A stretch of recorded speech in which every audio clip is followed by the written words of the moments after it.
Aujourd'hui, nous fêtons l'Ascension. Jésus monte au ciel. C'est une grande fête. Mais c'est un peu triste quand on y réfléchit. Oh, bien sûr, nous croyons en la présence spirituelle de Jésus, mieux encore, nous croyons en sa présence sacramentelle dans chacune de nos Eucharisties. Mais cela ne nous empêche pas de ressentir durement son absence corporelle.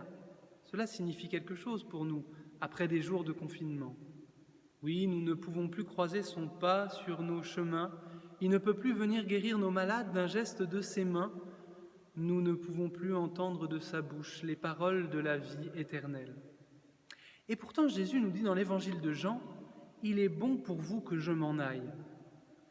De cette affirmation énigmatique, Paul nous donne le sens, lorsque dans une de ses lettres, il dit des chrétiens qu'ils sont le corps du Christ.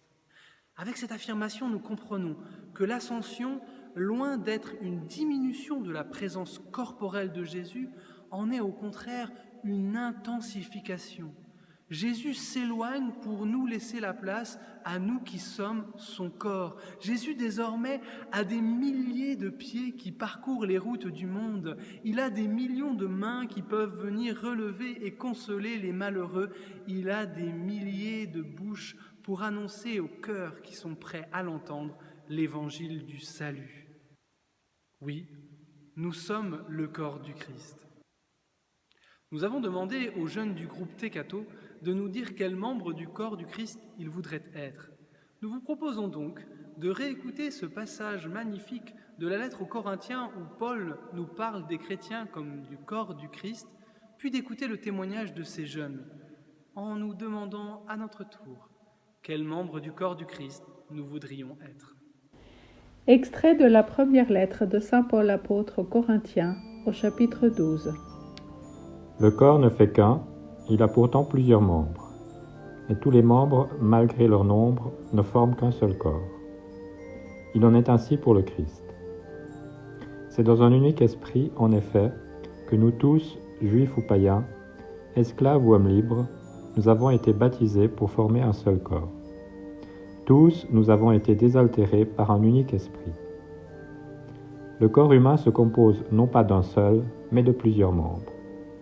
Le pied aurait beau dire « je ne suis pas la main, donc je ne fais pas partie du corps ».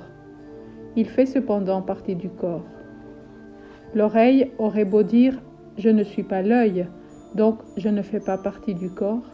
Elle fait cependant partie du corps. Si dans le corps il n'y avait que les yeux, comment pourrait-on entendre ?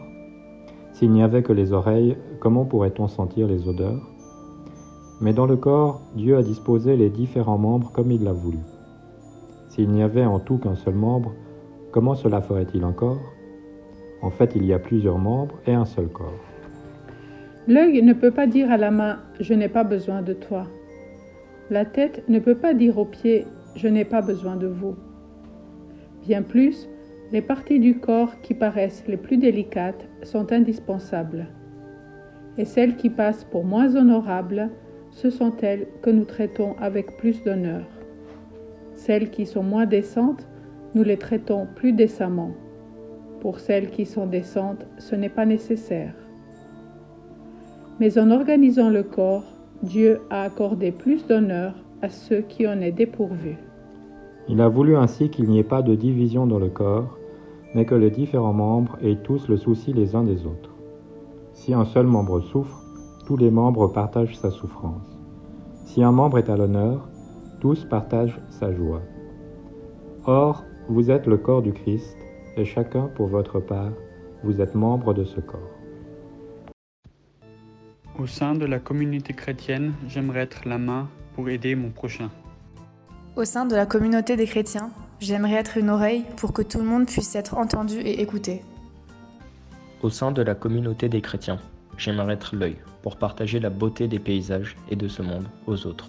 Au sein de la communauté chrétienne, j'aimerais être les jambes, car ce sont elles qui supportent tout le poids du corps. Je voudrais être capable de faire de même, c'est-à-dire soutenir les gens dans leur peine et dans leur fardeau. Je voudrais être la personne à qui les autres peuvent confier leurs soucis. Dans l'église, j'aimerais être une main pour pouvoir continuer à servir les autres. Dans la communauté des chrétiens, je voudrais être les yeux, car j'aimerais voir les belles choses qui s'y font, tout comme les problèmes qui y existent. Dans l'Église, j'aimerais être une oreille. J'aimerais être à l'écoute des demandes et des prières du monde et de pouvoir aider les personnes. Dans la communauté chrétienne, j'aimerais être l'épaule sur laquelle les gens puissent y pleurer car je voudrais les soulager et les soutenir. Dans de l'Église, j'aimerais être une main pour pouvoir porter les autres. Dans l'Église, j'aimerais être les oreilles pour accueillir les joies des autres, les peines des autres, pour les aider et les conseiller.